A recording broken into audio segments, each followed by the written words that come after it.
गुजारिश करूंगी कि आप लोग जोरदार तालियों से इनका स्वागत कीजिए।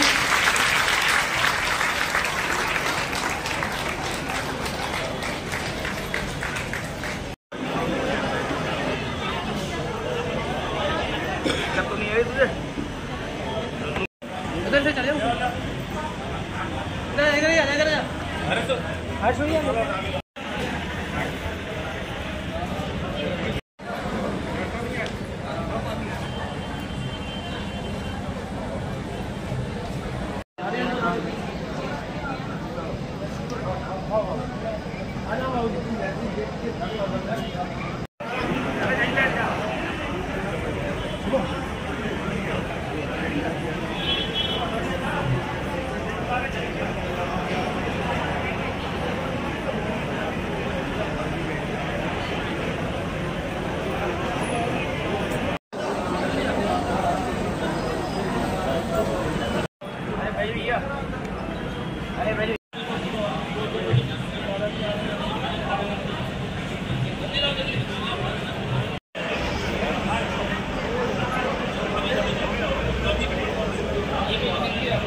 आज जैसे समक्ष प्रखर राष्ट्रवादी चिंतक विदुषी और मैं उनसे निवेदन करूंगी कि वे मंच पर आए और अपना आसन ग्रहण। जो हमारी मुख्य कहना चाहूंगी, अपना विवेक होता है, अपना विवेक होता है, नहीं काबिल हर एक होता है, नहीं। काजल दी को जय माता दी।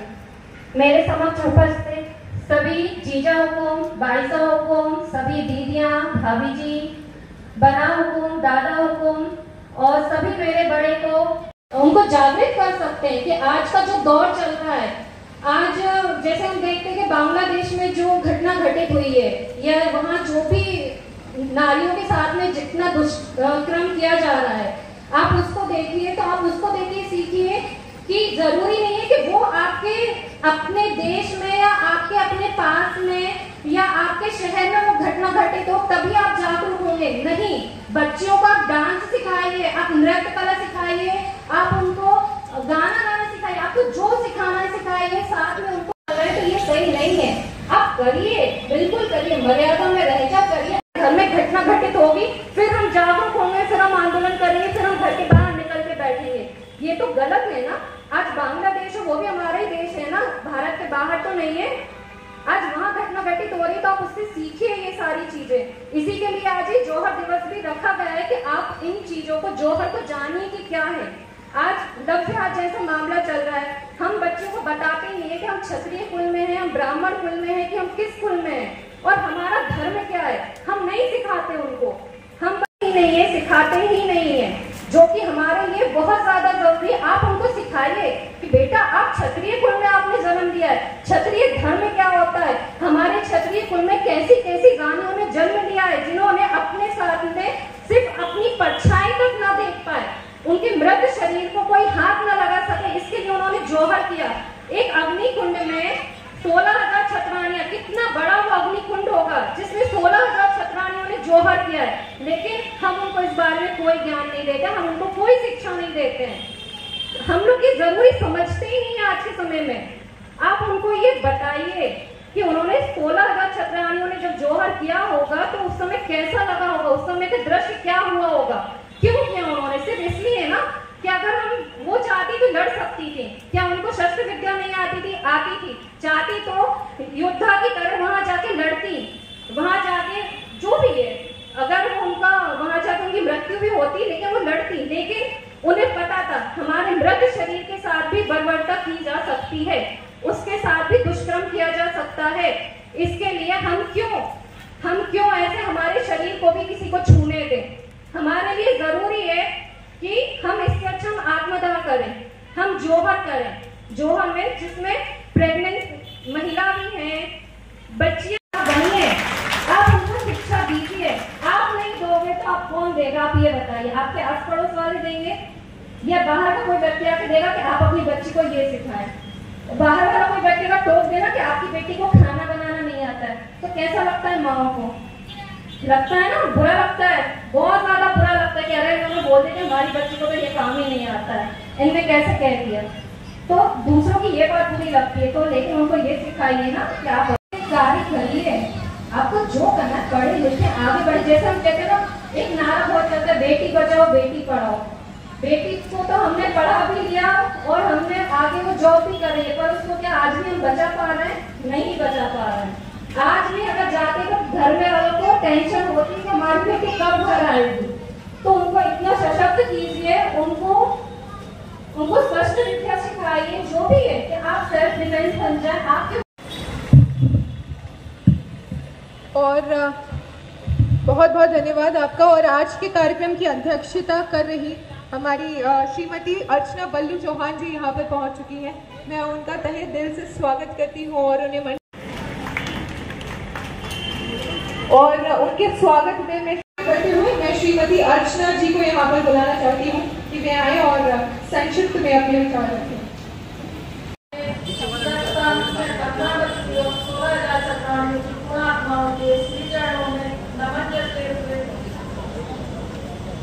सौभाग्य की बात है, उन सब भाइयों का भी मैं अभिनंदन करती हूँ। वो संस्कार दे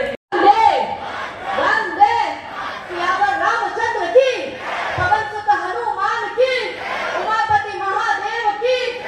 कल कृष्ण जन्मोत्सव है, तो एक उद्घोष बोलो श्री कृष्ण कन्हैया लाल की, छत्रपति शिवाजी महाराज की, धर्मवीर संभाजी महाराज की, वीर शिरोमणि महाराणा प्रताप की, जीजा माता की, रानी पद्मिनी माता की, अहिल्याबाई माता की।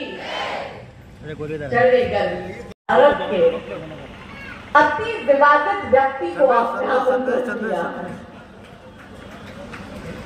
साथ ही हम चिन्ना भैया, उनकी पूरी टीम, शेरा भैया और जितने भी लोग महीने 2 महीने 3 महीने से शायद इस कार्यक्रम को करने के लिए दिन रात मेहनत कर रहे हैं, उन सभी का दोनों हाथ जोड़कर बहुत बहुत धन्यवाद और आभार प्रकट करते हैं। इस सुंदर कार्यक्रम को आयोजित करने के लिए, देखो लक्ष्मी माँ के बिना कोई काम आगे बढ़ता नहीं। जो हमारे भामाशाह है, जिन्होंने दान किया, जिन्होंने डोनेट किया, तो उन सबके लिए भी आप जोरदार तालियां बजाइए। इस कार्यक्रम को करने के लिए कोई तन से समर्पित है, कोई मन से समर्पित है, कोई धन से समर्पित है, उन सबके लिए भी जोरदार तालियां बजाकर आभार प्रकट करिए। और शक्ति स्वरूपा मेरी बहनें जो मंच पर उपस्थित है, जो संचालन कर रहे हैं, जो आयोजन कर रहे हैं, उन सभी बहनों को भी हम दोनों हाथ जोड़, ग्लैमर, चकाचौंध, इस सब के पीछे पड़कर अपनी लाइफ के लिए ऐसी बातें बोलते हैं और करते क्या है तो हमें पता है। यदि सच में समाज में कार्य करना है तो मंच से भाषण देने से काम नहीं चलेगा। प्रत्येक व्यक्ति को जमीन पर उतरकर कार्य करना पड़ेगा, तब जाकर हम सुरक्षित हिंदू राष्ट्र का निर्माण कर पाएंगे। तो दीदी ने हमारा इतना सुंदर परिचय दिया, पर परिचय हमारा क्या है? जो आप है वही तो मैं हूँ। जब जब मेरे शब्द में मैं आएगा तो समझेगा कि मैं यहाँ उपस्थित प्रत्येक नारी शक्ति की बात कर रही हूँ। यहाँ उपस्थित देखो, पुरुषों का बिल्कुल डिस्क्रिमिनेशन नहीं कर रहे हैं, भाइयों का भी उतना ही अधिकार है। जब बहनें लड़ने जाया करती थी तो तलवारें तो हमारे भाई दिया करते थे। तो यहाँ उपस्थित हमारे पुरुष भाइयों के विषय में तो जब जब मेरी बात में मैं आएगा तो विश्व के प्रत्येक हिंदू की बात कर रही हूँ, प्रत्येक सनातनियों की बात कर रही हूँ। ही आप में है तो कौन हूं मैं, परिचय दे रही हूँ। और ये मेरा परिचय नहीं है, ये आप सबका परिचय है, क्योंकि मैं तो कुछ हुई नहीं, मैं तो हिंदुस्तानी हूँ। क्यों हिंदुस्तानी काजल अपने पीछे लगाती है? क्योंकि ये मलच्छे सुन ले कि भारत जो है वो हिंदुओं का है, ये हिंदुओं का स्थान है, यहाँ रहता प्रत्येक व्यक्ति हिंदुस्तानी है। मेरी कोई जाति और धर्म नहीं है, मैं हिंदुस्तानी हूँ और हिंदुस्तान मेरे बाप का है, इसलिए मैं हिंदुस्तानी लिखती हूँ। तो कौन हूं मैं? कि मैं सत्य सनातन सी पावन, मैं सत्य सनातन सी पावन, मर्यादित हूँ सदियों से, मैं तन मन से हिंदू हूँ, मैं भारत माँ की माटी हूँ। मैं वेदों का अमर ज्ञान, मैं वचनों की परिपाटी हूँ, मैं युद्धों का अर्जित फल, वीरों की हल्दी घाटी हूँ। मैं वंदे मातरम गीतों में, मैं वंदे मातरम गीतों में, मैं गीता का ज्ञान भी हूँ, मैं गायत्री हूँ मंत्रों में, मैं शंकर का शमशान भी हूँ। कि मैं चक्र सुदर्शन केशव का, मैं चक्र सुदर्शन केशव का, मैं पांचाली का मान भी हूँ, मैं सीता रुक्मणी सावित्री, मैं नारी की पहचान भी हूँ।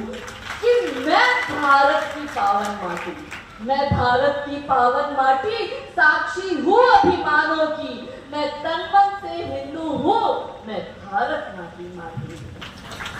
महिला सम्मान सुरक्षा, रानी पद्मिनी माता के हम वंशज है, उन्हीं से सीखे।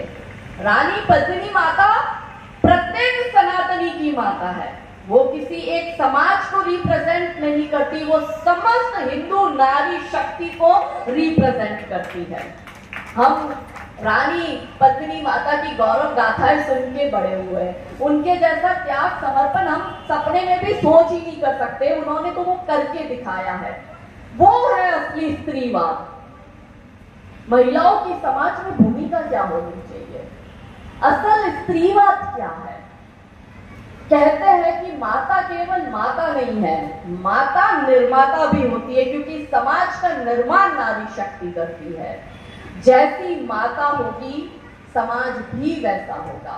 यदि माता जीजा माता होगी तो कोख से छत्रपति शिवाजी महाराज ही पैदा होंगे, मगर माता यदि करीना खान है तो कोख से तैमूर और जहांगीर ही पैदा होंगे। अब तय मेरी बहनों आपको करना है कि आपको जीजा माता बनना है या करीना खान बनना है। क्यों परिस्थिति का ऐसा निर्माण हुआ कि आज हम सबको यहाँ एकत्रित होकर बात करनी पड़ रही है, इस विषय पे चर्चा करनी पड़ रही है।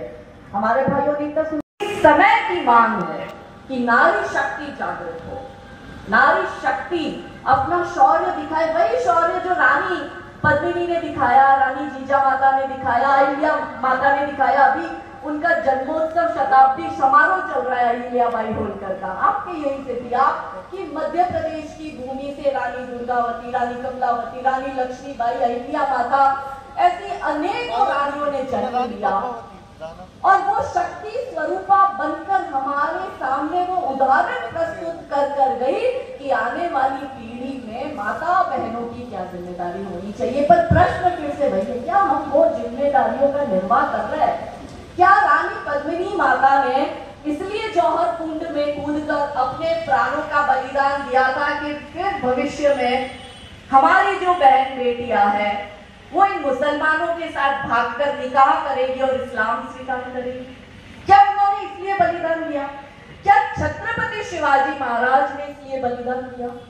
क्या धर्मवीर संभाजी महाराज ने औरंगजेब की जेल में 40 दिनों तक यातनाएं सहन कर?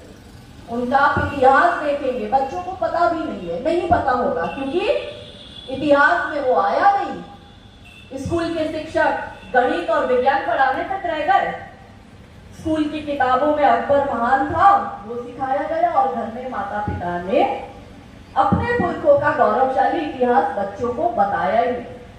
हम उस देश से है कि जहां धर्मवीर संभाजी महाराज कोई कमी थी, बहुत पैसा था, राजपाट था, सब कुछ तो था। औरंगजेब ने कहा मेरे सामने झुक जा और इस्लाम स्वीकार कर, पर महाराज ने कहा ना तो मैं झुकूंगा ना मैं इस्लाम स्वीकार करूंगा। पहले दिन उनके हाथ की नखून काटता है औरंगजेब, खींच के निकालता है और कहता है वो इस्लाम स्वीकार करेगा। संभाजी महाराज कहते नहीं करूंगा।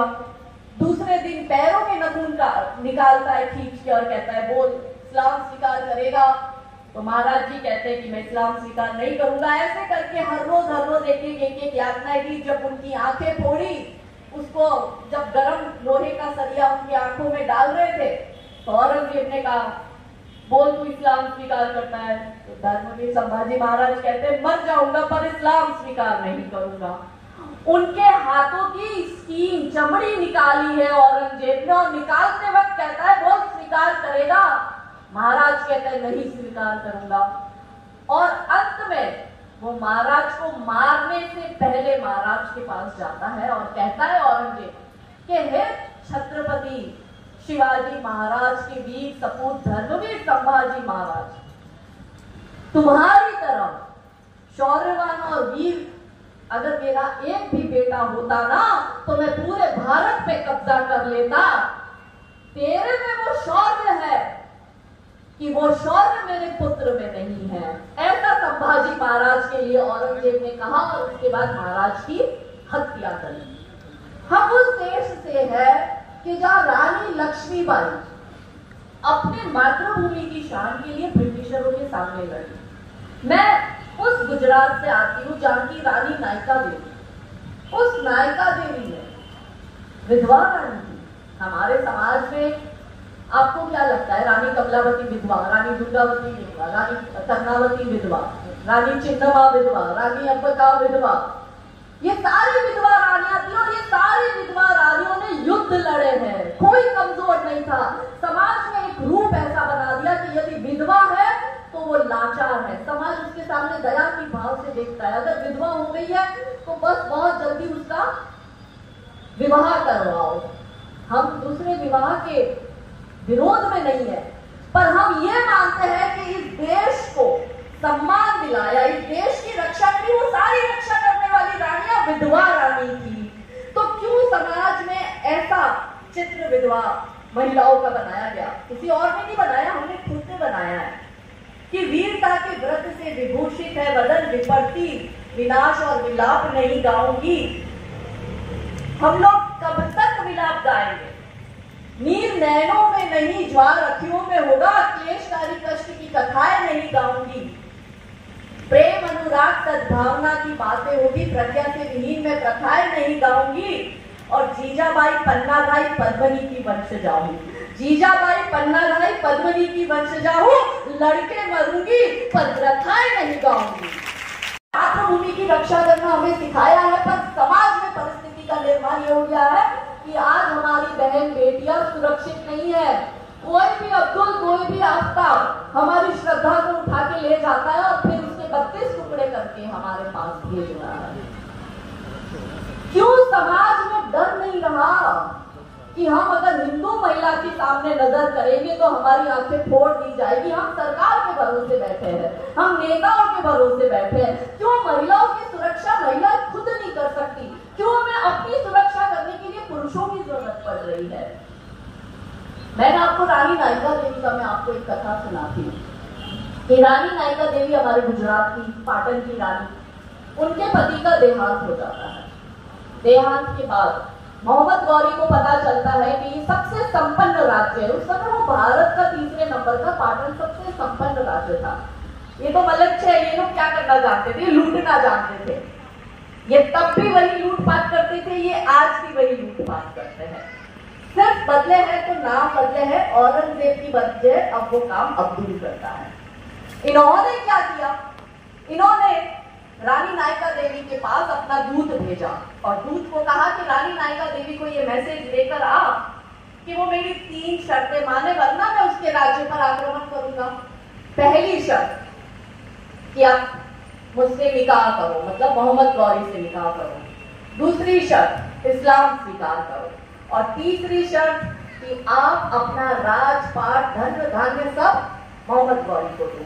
जब उनका दूत माता को ये बात करता है, रानी नायका देवी को, और रानी नायका देवी के समक्ष ये 3 शर्तें रखता है, तब रानी नायका देवी, उनका जो दूत आबू की घाटी से आया था, उस वक्त इनकी सेना माउंट आबू की घाटी पर थी, और आके ये मैसेज दिया, तो रानी ने कहा ठीक है मुझे तुम्हारी सारी शर्त मंजूर है, तुम एक काम करो, तुम्हारा जो राजा है उसको जाके बोल दो कि रानी नायका देवी ने तुम्हारी सारी शर्तें स्वीकार कर। दूत जैसे ही जाता है वैसे ही रानी नायका देवी जो है अपने सेनापति को बुलाती है और उसे कहती है कि सेना तैयार करो, हम आज रात को आबू की घाटी पर चढ़ाई करेंगे और इन मुल्लों को यहाँ से मार के भगाएंगे। रानी तो विधवा रानी, छोटा सा उसका 3 साल का बच्चा इतना बड़ा राजपाट को संभालेगी कैसे? संभालना तो दूर की बात, मोहम्मद गौरी की इतनी बड़ी सेना है, हम युद्ध लड़ेंगे कैसे? जीतना तो बहुत दूर की बात है। उसने ऐसी कमजोर बात करी रानी नायका देवी के सामने। रानी नायका देवी बहुत क्रोधित हो गई, उसने सेनापति को उसी वक्त वहां से हटाया, खुद ने सेना की कमान ली, और जब रात में मोहम्मद गौरी की सेना सो रही थी, रानी ने अपने सैनिकों के साथ चढ़ाई करी और वही मोहम्मद गौरी की पूरी सेना को काटा। और जब मोहम्मद गौरी डरकर अपनी जान बचाकर भाग रहा था, वही मोहम्मद गौरी जो रानी से निकाह करना चाहता था, जो हवसखोर था, जिसके मन में हवस व्याप्त था, रानी नायका देवी पीछे पीछे उसको मारने गई। उसका घोड़ा आगे, रानी का घोड़ा पीछे, रानी दूर से हाथ में कटार थी, उसको इतनी जोर से मारती है कि वो जब आगे जाके रुकता है तो उसको पता चलता है कि रानी ने उसको नपुंसक करके भेज दिया है। और फिर वो मोहम्मद गौरी 13 साल तक भारत में नहीं आता, वो डरकर अफगानिस्तान में बैठ जाता है। ये इस महान मातृभूमि की रानियों का शौर्य है। लेकिन आज परिस्थितियों का निर्माण ऐसा हो गया कि हमारी बेटी लव जिहाद में फंस रही है। आप में से कितने लोगों को पता है कि लव जिहाद क्या है? हाथ ऊंचा करके बताइए, कितनों को लव जिहाद के विषय में क्या है? हाथ नीचे करिए, मैं बेसिक से बताती हूँ। अब लव के साथ दीदी जिहाद क्यों बोल रही है? जिहाद का मतलब होता है कि अपने उद्देश्य की पूर्ति के लिए, टू अचीव दैट ऑब्जेक्टिव, उस ऑब्जेक्टिव यानी उस उद्देश्य को की प्राप्ति के लिए तुम्हें जो करना पड़े वो करो, सही गलत जिस भी हद तक जाना पड़े, उस उद्देश्य की प्राप्ति करने को जिहाद कहा जाता है। और उद्देश्य क्या है इनका? उद्देश्य है इनका गजवाए हिंद। अब आपके मन में प्रश्न आ रहा होगा, गजवाए हिंद क्या? ये भारत को इस्लामिक देश बनाना चाहते हैं, वही गजवाए हिंद। अगर सिंपल डेफिनेशन बताऊं आपको, तो वीर शिरोमणि महाराणा प्रताप क्यों लड़े? 1000 वर्षों तक सिसोदिया परिवार राजस्थान मेवाड़ का क्यों लड़ा कि भारत इस्लामिक देश न बने, इसलिए उन लोगों ने लड़ाई करी। बप्पा रावल जी से लेकर महाराणा प्रताप, ये सब लड़े इस मातृभूमि के लिए कि हिंदुओं को इस्लाम स्वीकार करना ना पड़े। तो लव जिहाद मतलब हिंदुओं को कन्वर्ट करो। एजेंडा है 2047 तक भारत को इस्लामिक देश बनाना, और भारत को इस्लामिक देश बनाने के लिए क्या करना है? तो लव जिहाद करो, भूमि अतिक्रमण जिसको हम लैंड जिहाद कहते हैं वो करो, और तीसरा धर्मांतरण करो। पर आपके मन में प्रश्न आ रहा होगा कि तो फिर बेटियों को क्यों टारगेट कर रहे हैं? धर्मांतरण का एक एजेंडा चल रहा है, मंदिरों पर कब्जा कर करके मस्जिदें दरगाह ये बनाकर जमीन जिहाद भी कर रहे हैं, और बेटियों को फंसाकर प्रेम जाल में बेटियों को कन्वर्ट कर रहे हैं और अपनी संख्या बढ़ा रहे हैं। तो इसे कहते हैं लव जिहाद। एक पर्टिकुलर पूरा प्रोपेगेंडा जमाया हुआ है 2047 से पहले इस्लामिक देश बनाना, और उसके लिए ये सारे षड्यंत्र चल रहे हैं। अब हमें क्या करना है? हमें इससे कैसे बचना है? अगर आज मैं आपके यहाँ आई हूँ तो मैं आपको घटना बताती हूँ कि कुछ टाइम पहले ही आपके गुना में एक बेटी हिंदू परिवार की इस जिहादी के चक्कर में फंस, अब्दुल के साथ रहती है। उसको लगता है मेरा वाला अब्दुल अलग है, फिर वो अब्दुल क्या करता है? बेटी को बहुत मारता है, उसके जो होठ है उसको फेविक्विक से चिपका देता है, उसके आंखों में मिर्ची डालता है, उसके प्राइवेट पार्ट में मिर्ची डालता है, उसको बहुत यातनाएं देता है। वो बेटी को आप लोग ही रेस्क्यू करके लाए हो, गुना का समाज ही उसको रेस्क्यू करके लाया है। मगर प्रश्न ये है कि जब हमारे छत्रपति शिवाजी महाराज बोल गए, रानी पद्मिनी माता बोल गई,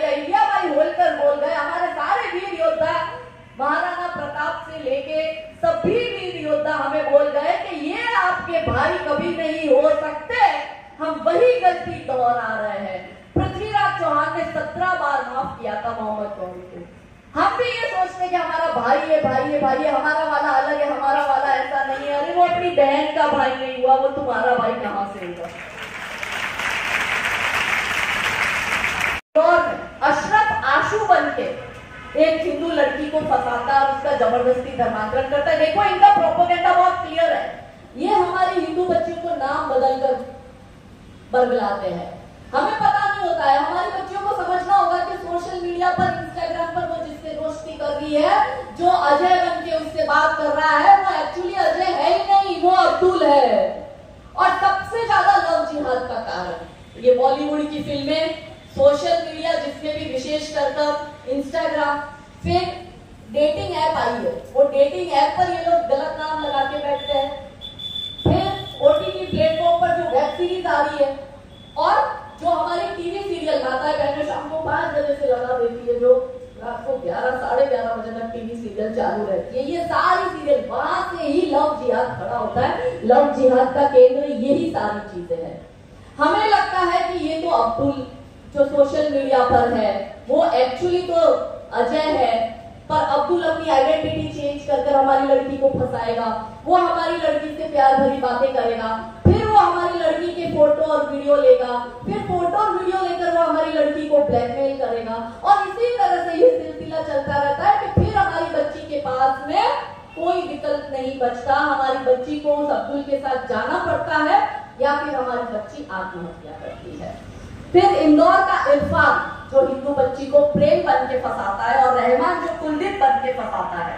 ये दोनों मित्र, दोनों मुसलमान से हिंदू आइडेंटिटी रखते हैं, और दोनों मित्र दो हिंदू परिवार की जो लड़कियां थी उनको हिंदू बन के फंसाते हैं, फिर उनको ब्लैकमेल करते हैं, फिर उनको कन्वर्ट करने का प्रेशर करते हैं। ये सब आपके मध्य प्रदेश के ऐसे अनेकों केस है कि अगर मैं बात करूंगी तो ये दिन कम पड़ जाएगा।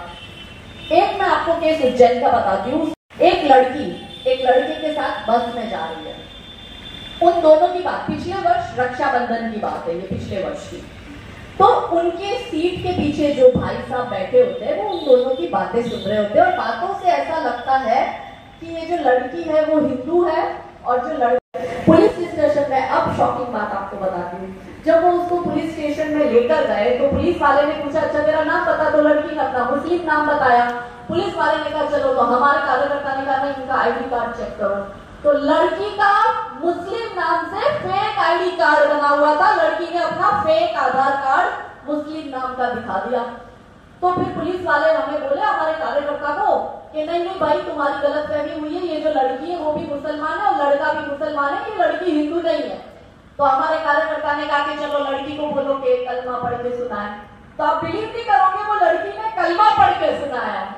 फिर उसको हमने कहा चलो ठीक है, कलमा तो आसान है, कोई भी बोल सकता है, आप एक काम करो, इसको बोलो कि 4-5 आयतें ये कुरान की सुना दे। तो वो लड़की ने 4-5 आयतें कुरान की सुना दी। तो फिर तो पुलिस वाले एकदम श्योर हो गए कि नहीं, ये लड़की तो मुसलमान ही है, आपकी गलतफहमी है। फिर हमारे कार्यकर्ता ने उस महिला पुलिस को कहा कि साइड में ले जाके 4 थप्पड़ मारो इसको, पता चल जाएगा ये कौन सी जात की है। वो जो मैडम थी वो बहुत सपोर्टिव थी, तो वो मैडम उसको अंदर ले गई और 4 थप्पड़ मारे तो पता चला वो लड़की हिंदू है। फिर लड़के के माता पिता का नंबर मांगा, फिर उसके पिताजी को बुलाया, और आप विश्वास नहीं करोगे कि पास के गांव के शिव मंदिर के पुजारी थे उसके पिताजी। अब आप सोचो, जो लड़की पुजारी की बेटी है, जो हर रोज अपने पिता के साथ शिव मंदिर में पूजा करती है, वो लड़की कैसे कलमा पढ़ना सीख गई, वो लड़की को इतनी आयतें कैसे आ गई, और वो लड़की का फेक आईडी कार्ड भी बन गया, और आप किसी भी तरह से ना पहचान पाओ कि वो लड़की हिंदू लड़की है। हाँ, एक मुस्लिम लड़की को जो सब आना चाहिए वो सब उसको आ रहा था। तो इस तरह से प्रोपेगेंडा समाज में चल रहा है। ये लोग गेम, जो ऑनलाइन गेम्स आती है, वो ऑनलाइन गेम्स में भी कन्वर्ट कर रहे हैं। आपकी बेटी कहाँ जा रही है ध्यान रखो, आपकी बेटी की मित्र कौन है। अब्दुल से बचना है तो अफसाना से भी पहले बचना पड़ेगा, क्योंकि अफसाना का भी एजेंडा क्लियर है।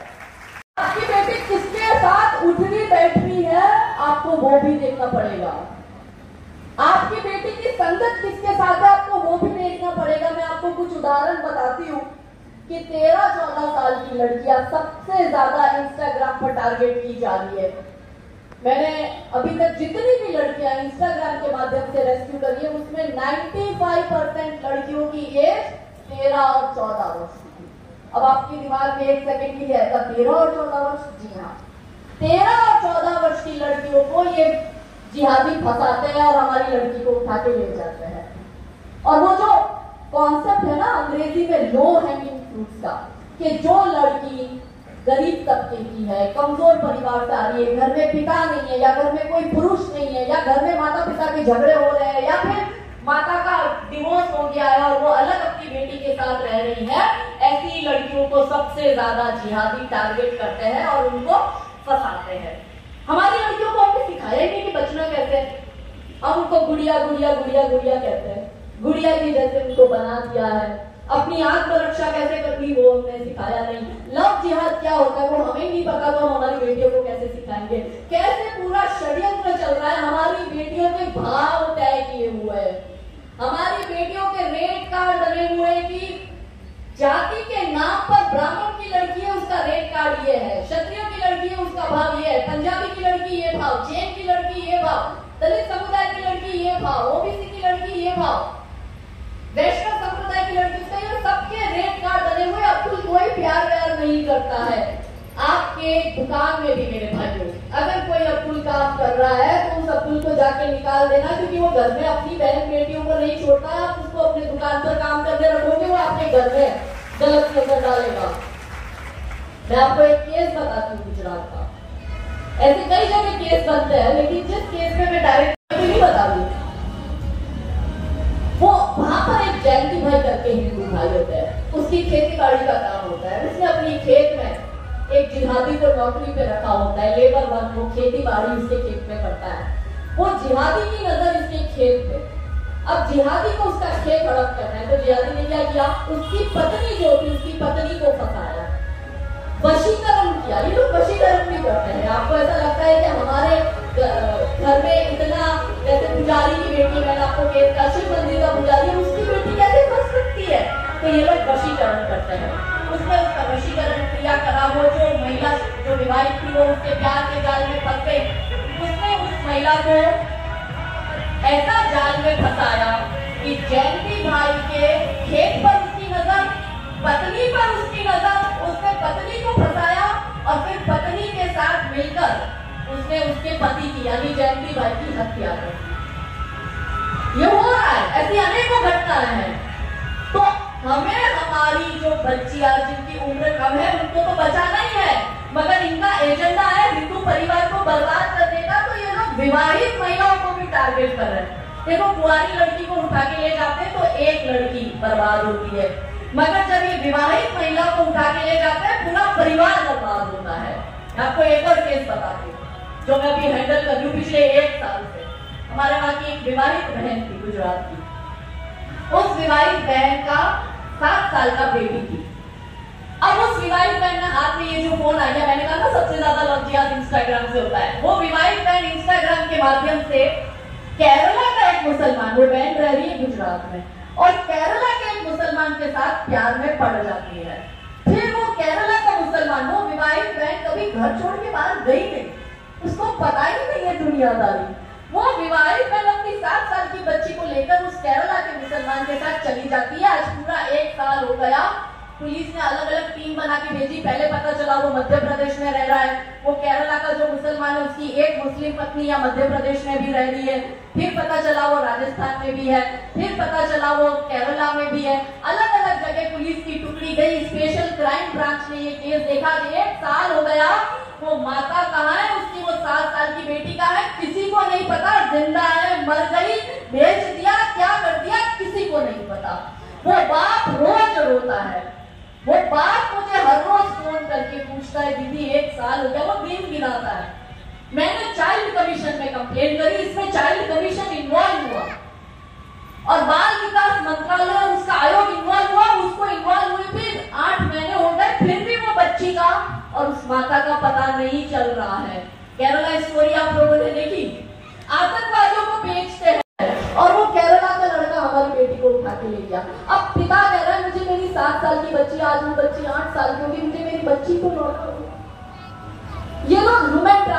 करते हैं, ये ऑर्गन बेचते हैं, हमारे शरीर के, मानव शरीर के अंगों की तस्करी करते हैं और उसमें ये हिंदू बेटियों को ले जाते हैं। दुबई की होटलों में जाके देखो, हिंदू लड़कियां वहां पे देह व्यापार करने को मजबूर कर दी गई है। अब्दुल उसको फंसा कर लेकर जाता है कि, और दुबई के सपने दिखाता है। अभी हमारे बड़ौदा का एक केस आया है 20-25 दिन पहले, वो उस मुस्लिम लड़की, हिंदू लड़की को फंसाता है, वो मुस्लिम लड़का उसको दुबई के सपने दिखाता है, उसके पूरे पेपर वर्क हो जाते, पासपोर्ट वीजा सब बन जाता है, और वो लड़की का भाग्य कहो या पता नहीं उसके माता पिता के कोई कर्म अच्छे होंगे कि उस लड़के के विषय में ये पता चलता है कि वो मुस्लिम लड़के ने दुबई में 21 लाख में उस लड़की का सौदा कर दिया है। और वहां की जो सूरत पुलिस है उसको ये न्यूज मिलती है, उसको ये डिटेल आती है, और उसको सूरत पुलिस तुरंत ही छापा मारती है, लड़की को छुड़ाती है और उस लड़के को अरेस्ट करती है। ये हमारी लड़कियों के सौदे कर रहे हैं। देह व्यापारी कोई प्यार व्यार आपसे नहीं करते।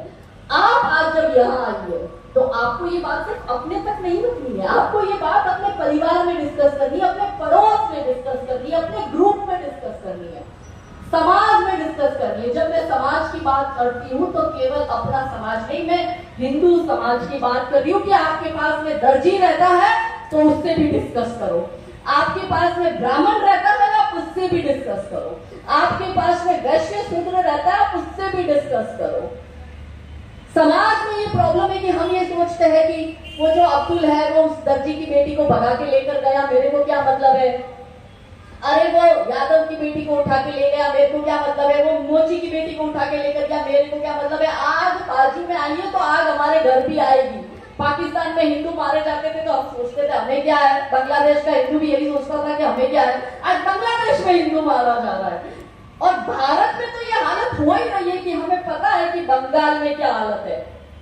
सरेआम में बंगाल में, कलकत्ता में डॉक्टर लड़की का, जो अभी टीवी में बहुत चल रहा है हमने देखा, उस डॉक्टर हिंदू लड़की का बलात्कार हो जाता है, उसकी हत्या हो जाती है, उस पूरे केस को दबाने की साजिश चालू हो जाती है। अब देखो हमारी बेटी अपने देश में सुरक्षित नहीं है, आप सोचो बांग्लादेश और पाकिस्तान में क्या हालत हो रही होगी।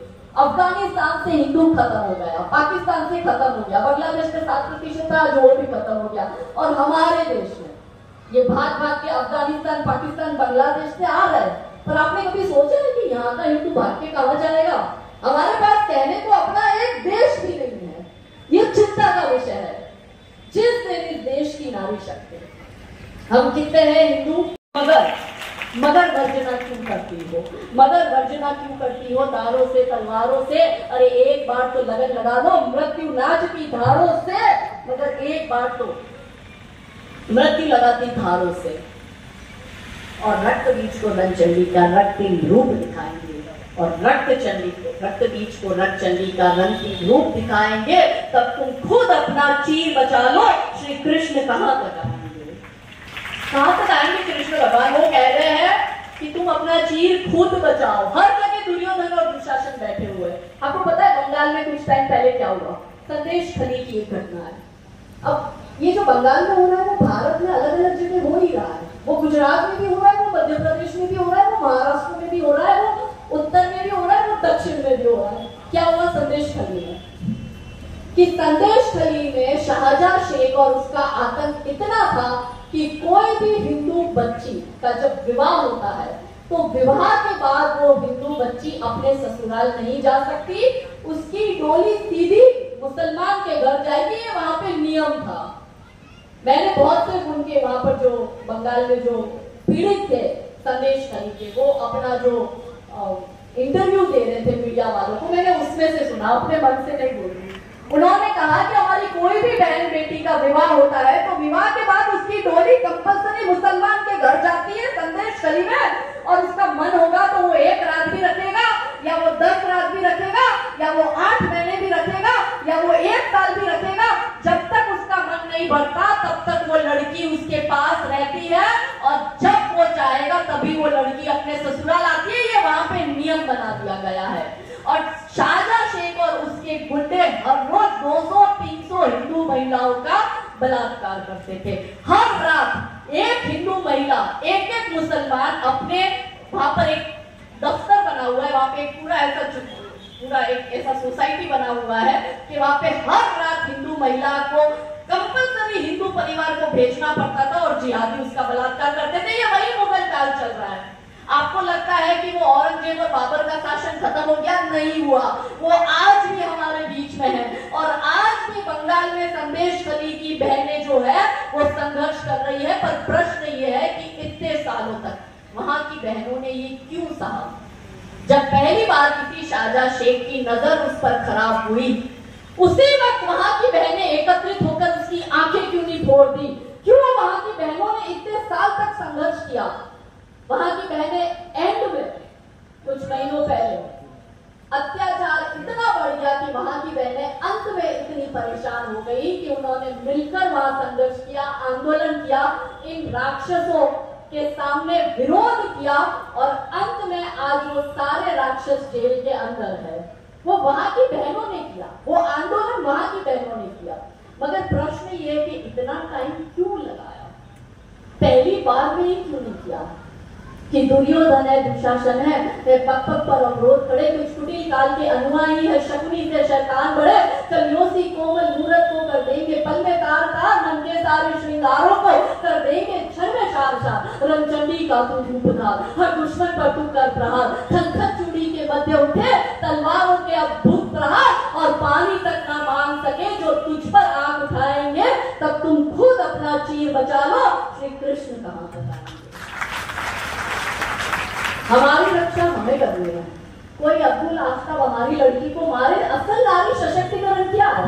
ये बड़ी बड़ी बातें करना नारी सशक्तिकरण नहीं होता। मैं देखती हूँ कुछ कुछ जो महिला है वो बहुत बड़ा महिलाओं की मंडली ग्रुप चलाती है, बहुत नेताओं के साथ जुड़ी रहती है, बहुत सी पॉलिटिकल पार्टी के साथ जुड़ी रहती है, और उनके लिए नारी शक्ति की डेफिनेशन क्या होती है कि कोई नेता आया है उसके लिए महिलाओं की भीड़ जुटाओ, ये नारी सशक्तिकरण है। या फिर हॉस्पिटल में जाके मरीजों को थोड़े फल फ्रूट दे दो, उसके साथ फोटो खिंचवा दो और फिर फेसबुक पर हैशटैग नारी शक्ति डाल दो, या एक वृक्षारोपण करो, उसकी 50 फोटो खिंचवाकर हैशटैग नारी सशक्तिकरण करो। क्या ये नारी शक्ति भूमि है जहाँ पर योद्धा नारियों ने जन्म लिया है? उसी भारत की नारियों पर इतना अत्याचार बढ़ क्यों गया है? क्या सच में हम आजाद हुए? अगर होते तो आज हमारी बहन बेटियों की आदत होती क्या? आज हमें इस जगह खड़े होकर ये बात पर चर्चा करनी पड़ती होती? इतने वर्षों बाद भी क्यों हम आजाद नहीं हुए? क्योंकि महिलाएं खुद दब चुकी है।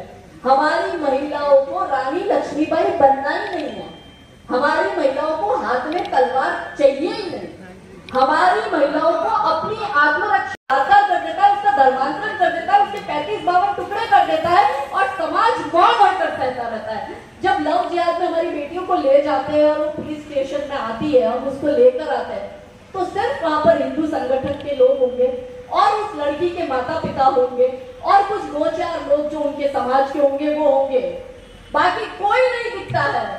और इसके सामने आप ये देखो, आपके यहाँ मध्य प्रदेश में 4 दिन पहले छतरपुर में हजारों की संख्या में जिहादी एकत्रित होकर पुलिस चौकी पर अटैक करते किया। पता है सबको छतरपुर की घटना 4 दिन पहले की। अब आप सोचो कि पुलिस सुरक्षित नहीं है तो आप और हम सुरक्षित हैं? आपको हमें बचा कौन रहा है? पुलिस बचा रही है। ये पुलिस पे अटैक कर रहे हैं। तो आप सोचो हमारा भविष्य का भारत क्या है? ये 10 साल यदि हम नहीं संभालेंगे तो आप लिख लो कि 10 साल बाद हमारा भविष्य इतना अंधकारमय है कि हमने तो अपना जीवन जैसे तैसे निकाल दिया, हमारे बच्चों की हालत तो इतनी खराब होने वाली है, और हमारे बच्चों के बच्चे यानी जब हमारे पोते पोती होंगे वो तो मुसलमान ही पैदा होंगे, वो तय है।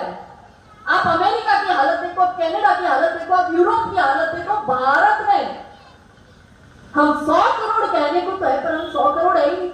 हम तो ब्राह्मण है, हम तो क्षत्रिय है, हम वैश्य है, हम शूद्र है। आप ब्राह्मण है तो भी आप मुट्ठी भर है, आप क्षत्रिय है तो भी आप मुट्ठी भर है, आप वैश्य और शूद्र है तो भी आप मुट्ठी भर है, पर जो आप हिंदू है तो ही आप 100 करोड़ है। फिर से वही आता है कि बचाए कैसे? समस्या है तो समाधान भी है। इस समस्या से निपटा कैसे जाए? क्या करें हम ऐसा कि हम अपने लिए एक सुरक्षित हिंदू राष्ट्र का निर्माण करें और हम हमारे आने वाली पीढ़ियों को एक सुरक्षित हिंदू राष्ट्र दें।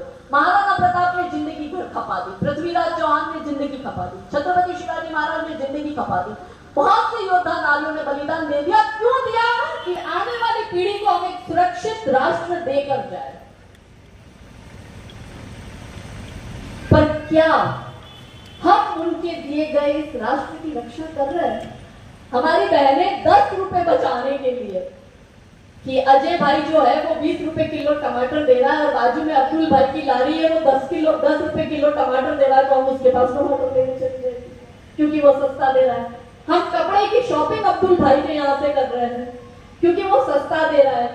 हर जगह ऐसी इन लोगों की दुकानें, इन लोगों का एरिया हो गया है कि हमारे हिंदू वहां से जाके शॉपिंग कर रहे हैं। आप लोग अपने लिए साड़ी नहीं खरीद रही बहनी बहनों, आप अपने बच्चों के लिए कफन खरीद रही है अब्दुल के पास सामान खरीद कर, क्योंकि उन्हीं पैसों से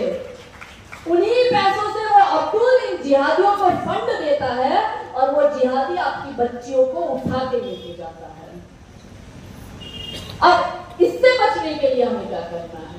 सबसे पहले मेरी बहनों, सुबह उठती हो सबसे पहले कौन डोरबेल बजाता है? दूध वाला। तो आपका दूध वाला हिंदू होना चाहिए।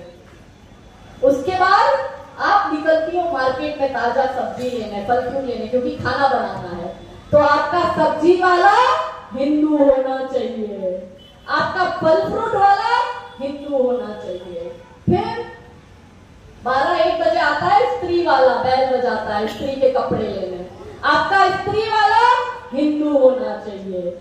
हमारे भाई फिर ऑफिस निकलते हैं काम पर, दुकान पर, आपके यहाँ पर एम्प्लॉय हिंदू होना चाहिए। फिर आप जाते हो अनाज राशन लेने, अनाज राशन करियाने वाला हिंदू होना चाहिए। आपकी बाइक खराब हो गई तो गैरेज रिपेयरिंग वाला, बाइक रिपेयरिंग वाले का जो गैरेज है वो गैरेज वाला हिंदू होना चाहिए। हम इनको कहते हैं ये पंचर छापे पंचर निकालता है, पर मैं कहती हूँ हमारे हिंदू क्यों नहीं पंचर की दुकान खोल के बैठते हैं? पंचर वाला भी हिंदू होना चाहिए, एसी रिपेयरिंग वाला हिंदू होना चाहिए, टीवी रिपेयरिंग वाला हिंदू होना चाहिए, डांस क्लास वाला हिंदू होना चाहिए, जिम ट्रेनर हिंदू होना चाहिए। आपके हर काम की शुरुआत से लेकर रात के अंत तक हर एक जगह जब वो पूरी चेन हिंदू की होगी मेरी बहनों, तब आप अपनी सुरक्षित राष्ट्र के निर्माण की कल्पना कर पाएंगी। नारी जागो, मैं तुम्हें जगाने आई हूँ और 100 धर्मों का धर्म एक बलिदान बताने आई हूँ। खप्पर वाली काली जागे जागे दुर्गा बरबड़ा, रक्त बीज का रक्त चाटने वाली जागे चामुंडा, नरमुंडों की माला वाला जागे कपाली कैलाशी, और रंग की चंडी घर घर नाचे, मौत कहे प्यासी प्यासी, अरे झोली लेकर मांग रही हूँ, झोली लेकर मांग रही हूँ, कोई शीश का दान दे दो, भारत का भैरव भूखा है, कोई प्राण का दान दे दो, और मैं घर घर इनकलाब की आग जलाने आई हूँ। हे भारत की नारी जागो, मैं तुम्हें जगाने आई हूँ, हे भारत के हिंदू जागो, मैं तुम्हें जगाने आई हूँ। और क्या आप कर सकती है? जब मैं आई हूँ तो काम देते जाऊंगी। आप यहाँ से जब घर जाए तो आपको अपने 5 रिश्तेदारों को या 5 ऐसे परिवारों को जो शायद आपके रिश्तेदार ना हो मगर आपके फ्रेंड सर्कल में हो, या 5 ऐसे परिवार जो आपके अड़ोस पड़ोस में रहते हैं जो किसी और समाज के हैं, ऐसे 5 लोगों को मेरी बहनें फोन करना है। वो फोन कर लंबी लंबी बातें करना आप सबको पसंद है, मुझे पता है। तो आपको घर जाकर 5 परिवारों को फोन करना है और आज जो हमने लव जिहाद, भूमि अतिक्रमण, धर्मांतरण, इन सब विषयों पे चर्चा करी, सामान किससे खरीदना है, रिश्ते किनसे रखने हैं, व्यापार किनसे करना है, नौकरी किसको देनी है, इन सब विषयों पर चर्चा करनी है। बोलो करोगी? हमें सुनाई नहीं देगा, करोगी? इसके बाद आप क्या कर सकती हो? जातिवाद हमें मिटाना है। श्री कृष्ण भगवान ने गीता जी के 4थे अध्याय के 13वें श्लोक में क्या कहा? ये सिर्फ नारी शक्ति कर सकती है। उन्होंने कहा चातुर्वर्ण्यम मया सृष्टम गुणो कर्म विभागशः तस्य कर्ता रमपि मां दिव्यम कर्ता रमवयम्, के 4 वर्ण मैंने बनाए हैं। चातुर्वर्ण्यम मया सृष्टम, गुण कर्म विभागशः, गुण और कर्म के विभाग से। नेहरू गांधी परिवार आया कि जिन्होंने हमारी वर्ण व्यवस्था थी उसको जाति व्यवस्था दिखाकर हिंदुओं को अंदर अंदर बांटने का काम किया, और आज भी ये नेता वही कर रहे हैं। जब ये जाति गणना की बात सदन में खड़ा होकर राहुल गांधी करता है तो इसका मतलब है वो हिंदुओं को बांटने की बात कर रहा है। तो ये जातिवाद की खाई जो हमारे बीच में, हमें उसे हटाना पड़ेगा, क्योंकि अब्दुल शिया है, सुन्नी है, अहमदिया है, पशमिंदा है, पठान है, क्या है, वो मुसलमान बनकर हमारी बेटियों को उठा के ले जा रहा है, हमारी बेटियों की हत्या कर रहा है। मगर हम ये सोचते हैं कि अरे दर्जी है, चौधरी है, ठाकुर है, पटेल है, ब्राह्मण है, यादव है, हम ये सोच के रह जाते, हम कभी हिंदू होके नहीं सोचते। तो जातिवाद का भेदभाव मिटाना है, और अगर ये काम कोई कर सकती है तो वो भारत की नारी शक्ति ही कर सकती है। और आप क्या कर सकती है? जहां जहां सब्जी वाला, जहां से आप सब्जियां खरीदती है, तो आपके यहाँ पे जो भी सब्जी वाला हिंदू सब्जी वाला है, आपको एक बड़ा सा बैनर बनाना है। बैनर के बीच में श्री विष्णु भगवान के वराह अवतार की फोटो लगानी है। देखो, अब्दुल को अजय करने में कोई दिक्कत नहीं है, क्योंकि जो झूठ बोलना पड़े बोल दे, हम उनके लिए काफी है, वो सब करेगा। आपको पता है कि हाईवे पे जितनी होटल है उसमें ज्यादातर होटलें मलेच्छों की है, पर ये लगाते हिंदू नाम है। मारुति रेस्टोरेंट, श्री वैष्णो ढाबा, फिर सर्वोत्तम लॉज, सूर्योदय होटल, ये सब हिंदू नाम से रखते हैं। मगर जब आप इनका QR कोड स्कैन करोगे तो आपको इनका असली नाम पता चलता है। तो अभी न्यूज चैनल में बहुत विवाद हुआ था जब उत्तर प्रदेश सरकार ने कहा कि जो कांवड़ियों का रूट है उस कांवड़ियों पर सब अपना नाम और पहचान लिखेंगे। तो ये जो मलेच्छे थे इनके पेट में दर्द हो गया, क्योंकि गलत बोलकर धंधा कर रहे। तो आपको क्या करना है? आपको बैनर बनाने हैं, बीच में वराह भगवान का फोटो होना चाहिए और उसके नीचे नाम होना चाहिए जो आपका सब्जी वाला है उसका। उसके बाद उसके पिता का नाम, वो भी आपको अपनी पेन से हाथ से लिखना है, और फिर नीचे लिखना है गर्व से कहो हम हिंदू है। और ये बैनर आपके यहाँ पर हर एक ठेले वाले के आगे लगा होना चाहिए। बोलो बहनों, ये काम आप करोगी? करोगी? होगा? हाथ ऊंचे करके बोलो, करोगी? अगर आपको बैनर का खर्चा नहीं करना है, अगर व्यवस्था नहीं है, तो हमारे चुन्ना भैया को कह देना, वो व्यवस्था कर देंगे आपको, बराबर? तो आपको ये बैनर लगाने हैं। और आप क्या कर सकती हो? तो और आपको अपनी बेटियों को, अपने आसपास जो पड़ोस में रहती है उन सभी बेटियों के साथ डिस्कस करना है, और अपनी अपनी सोसाइटी में सेल्फ डिफेंस की क्लासेस लगानी है। हर एक सोसाइटी में छोटी जगह होती है, या सोसाइटी में कोई मंदिर है तो मंदिर के परिसर में भी जगह होती है। आपको सेल्फ डिफेंस की ट्रेनिंग देने के लिए ऐसे टीचर्स हायर करने जो वहां आए और रोज आपको सेल्फ डिफेंस की ट्रेनिंग दे। माता पिता को भी ट्रेनिंग लेनी है, क्योंकि अब्दुल के पास 18 की फौज है। मेरी बहनों, आप एक बच्चा पैदा करती हो, वो अब्दुल 18 पैदा कर रहा है। हमारे घर में माता पिता और उसका एक बच्चा, वो अब्दुल, एक अब्दुल खुद, 4 उसकी पत्नियां और दर्जनों उनके बच्चे। अब वो आपके घर में घुसेगा, कब्जा करेगा, बताओ आप उनसे लड़ पाओगी? आप उनसे संघर्ष कर पाओगी? कश्मीर में यही तो हुआ। तो आपको क्या करना है? सबको सेल्फ डिफेंस की ट्रेनिंग लेनी है। और आप क्या कर सकती हो? आपको अपने बच्चों को ड्रग्स के विषय में चर्चा करनी है कि ये जिहादी ड्रग्स की लत लगाकर हमारी बच्चियों को एडिक्टेड कर रहे हैं। इनकी जो रुखसाना अफसाना है, हमारी लड़की से दोस्ती करती है, फिर उसके खाने में नशा मिलाती है, फिर नशा मिलाने के बाद उसको नशे की आदत दिलवाती है, फिर अपने अब्दुल भाई के साथ उसका चक्कर चलवाती है, फिर उसके फोटो और वीडियो कॉम्प्रोमाइज सिचुएशन के लेके उसको ब्लैकमेल करती है और उसका जीवन बर्बाद करती है। मैं आपको एक केस सुनाती हूँ नासिक का, जो मेरे पास आया। एक अपनी लड़की नासिक की जो पुणे में पढ़ाई करने जाती है फर्दर स्टडीज के लिए, 12वीं उसकी हो जाती है, कॉलेज पढ़ने के लिए वो नासिक से पुणे जाती है।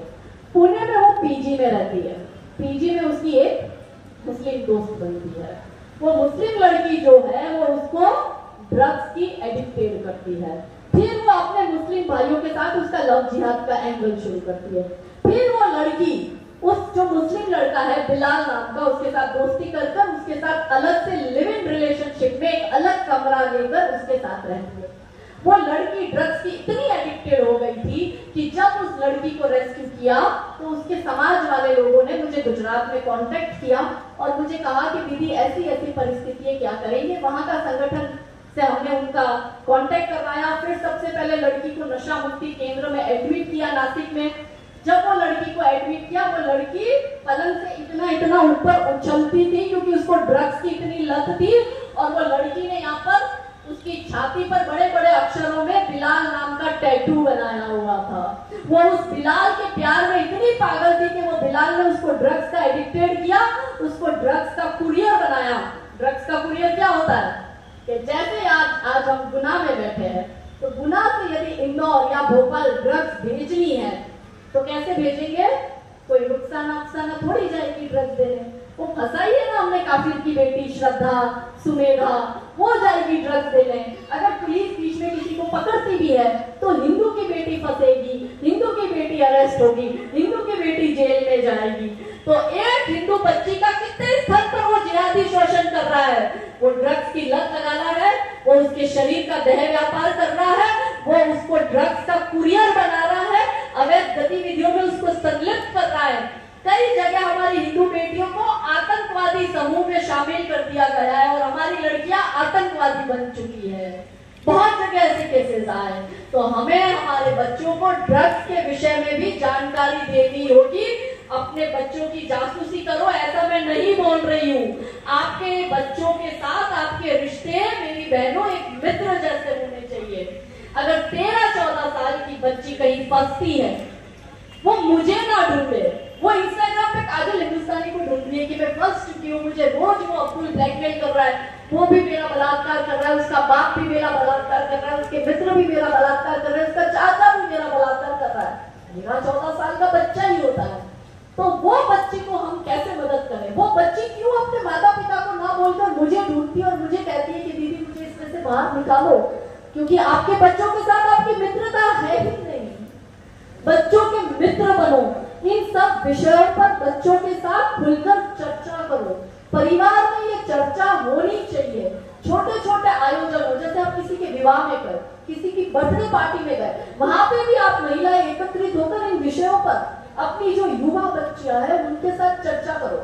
हम उसको बॉयफ्रेंड बनाने से नहीं रोक सकते, पर बॉयफ्रेंड कैसा होना चाहिए हम ये तो शिक्षा दें। हम अपने बच्चियों को ये तो कह सकते ना कि तेरी माँ और तेरे पिता का घर देख, वहां जाके उस अब्दुल के माता पिता का घर देख, तू तेरे माता पिता का रहन सहन देख, वहां जाके उनका रहन सहन देख, तू यहाँ पर अपने रिश्तेदार अपने पड़ोसी देख, तू वहां जाके उनके रिश्तेदार और उनके पड़ोसी देख, तू अपने घर में अपना कबाड़ खोलकर अपने कपड़ों को देख, तू उस अब्दुल के घर जाकर उसकी बहनों के कबाड़ खोलकर उसके कपड़े देख, सारे काले पुरखे दिखाई देंगे। ये अंतर कौन समझाएगा? ये अंतर हम समझाएंगे। हमारी बेटियों को ये समझाना पड़ेगा, या युवा बेटियां बहुत बेटियां, कि आपके बारे में यदि कोई अच्छा इस पूरे विश्व में कोई सोच सकता है तो वो केवल और केवल आपके माता पिता सोच सकते हैं। आपके माता पिता आपका कभी बुरा नहीं चाहेंगे और आपके माता पिता आपके लिए जो लड़का पसंद करे ना, मेरी बहनों, आंख बंद कर उस लड़के से विवाह कर लो, क्योंकि वो आपके माता पिता ने चुना है। और जो बेटियां अपने माता पिता को दुखी कर जाती है वो कभी सुखी नहीं हो सकती अपने ससुराल में। ये समाज हमारा है, ये समाज की इज्जत हमें बचानी है। इस समाज में ऐसी गौरवान्वित रानी, जब मैं समाज की बात कर रही हूँ तो मैं हिंदू समाज की बात कर रही हूँ। इस समाज में उन रानियों ने जन्म लिया है कि जिन्होंने त्याग बलिदान सर्वस्व न्यौछावर किया। उस समाज की रक्षा करना, उस समाज का मान बढ़ाने का काम समाज की बेटियों का है। ये शिक्षा हमें हमारी बच्चियों को देनी पड़ेगी। आप लोग रोज शाम को एकत्रित होते हो, आस पड़ोस में एकत्रित होकर चर्चा करो। मंगलवार को या शनिवार को, जो भी आपको इच्छा हो, सपोज संडे की छुट्टी है तो आप शनिवार को एकत्रित हो सकते हो, तो शनिवार को एकत्रित होकर अपने अपने सोसाइटी में हनुमान चालीसा का पाठ करो। इस बहाने सब लोग एकत्रित होंगे, चर्चा होगी, विमर्श होगा, बच्चों में जागरूकता आएगी। हमारी बच्चियां बहुत समझदार है। कई बार हम बच्चियों को रेस्क्यू करके लाते हैं जो लड़कियां 40-50 दिन तक नहीं मिली और वो जिहादी के साथ और 40-50 दिन बाद वो हमारे पास आती है, तो हम उस बच्ची की काउंसलिंग करते हैं ना, बच्ची तुरंत मान जाती है। बच्ची कहती है मेरी गलती हो गई, मुझे ये किसी ने समझाया नहीं था, मुझे तो अंतर ही नहीं पता कि हिंदू और मुसलमान के बीच का अंतर क्या है। आज हमने यहाँ पे कन्या पूजन किया है। ये सनातन संस्कृति है कि हम छोटी छोटी बच्चियों में देवियां देखते हैं और हम कन्या पूजन करते हैं। उनमें तो छोटी बच्चियों के साथ निकाह किया जाता है, वो उनमें जायज है। हमारे यहाँ गौ को माता कहा जाता है, वहाँ गौ को काट के खाया जाता है। हमारे यहाँ विवाह यानी 7 जन्मों का पवित्र बंधन, उनके यहाँ तो कॉन्ट्रैक्ट मैरिज होती है, निकाह होता है। हमारे यहाँ पे डिवोर्स लेना होता है तो हमारे भाइयों की चप्पलें गिर जाती है, 50% प्रॉपर्टी में हिस्सा देना पड़ता है, वहां पे तलाक तलाक तलाक बोल के छोड़ दिया जाता है और कुछ नहीं मिलता है। हमारे यहाँ पे बेटियों की इज्जत की जाती है। छोटा देवर है तो वो माता के रूप में भाभी को देखता है, वहां पे तो देवर ही अपनी भाभी का हलाला करता है। अगर भाई तलाक तलाक तलाक बोल दे तो ससुर हलाला कर रहा है। क्या होता है हलाला, ये हमारी बेटियों को समझाना पड़ेगा। ये अंतर बेटियों को पता ही नहीं है। ये समझाने का काम समाज की महिलाओं का है, क्योंकि भाइयों की कहीं ना कहीं लिमिटेशन आती है। भाई इतने खुलकर बोल नहीं पाते बच्चियों से, क्योंकि वो पुरुष है, वो स्त्री या किसी बेटी से खुलकर बात नहीं करेंगे। तो ये बात हमें करनी पड़ेगी। और आप अपने समाज से तो जुड़े ही हो, मगर आपको साथ साथ हिंदू संगठन के साथ भी जुड़ना है, क्योंकि जब ये मलेच्चे, ये इस्लामिक आक्रमणकारी हमारे ऊपर अटैक करेंगे तो हिंदू संगठन संगठित होकर, एकत्रित होकर ही आपकी रक्षा करने आएगा। तो हिंदू संगठन के साथ भी मेरी बहनों जुड़ना बहुत जरूरी है। और समाज में बाहर निकलिए, कार्य करिए। काजल हिंदुस्तानी को गुजरात से यहाँ पर आने की जरूरत नहीं है। यहाँ घर घर में एक काजल हिंदुस्तानी है जो समाज की रक्षा करने के लिए सक्षम है। तो ये बीड़ा आपको उठाना पड़ेगा। तो अंत में अपनी वाणी को विराम देकर कविता की पंक्ति आपको समर्पित करती हूँ कि थे चले इतिहास लिखने, थे चले इतिहास लिखने, मृत्यु से घबरा रहे हो, चाहता बलिदान है रण और तुम घर को आ गए हो। ये अहिंसा मात्र भ्रम है, ये अहिंसा मात्र भ्रम है, शत्रुओं का जाल है ये, मान लो तुम बात मेरी, हिंदुओं का काल है ये। यदि अहिंसा पुच्छ होती, यदि अहिंसा पुच्छ होती, श्री कृष्ण क्यों गीता सुनाते और शांति हेतु युद्ध निश्चित भेद क्यों हमको बताते। कायरों की भांति तुम क्यों युद्ध से कतरा रहे हो, चाहता बलिदान है रण और तुम घर को आ गए हो। भेद सारे भूलकर और वर्ण सारे भूलकर, भेद सारे भूलकर सोचो कि हम अतिरेक है, भींच लो सब मुट्ठियां, बोलो कि हिंदू एक है, बोलो कि हिंदू, बोलो कि हिंदू, बोलो कि हिंदू, सियावर रामचंद्र की, पवन सुत हनुमान की, नमः पार्वती।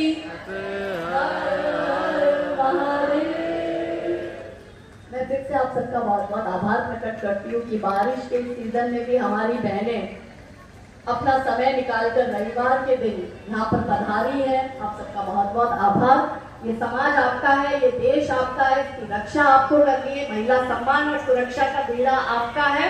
तो जागरूक हो जाइए, सचेत हो जाइए, सशक्त बन जाए और अपनी रक्षा स्वयं करें। यही निवेदन के साथ जय जय श्री राम।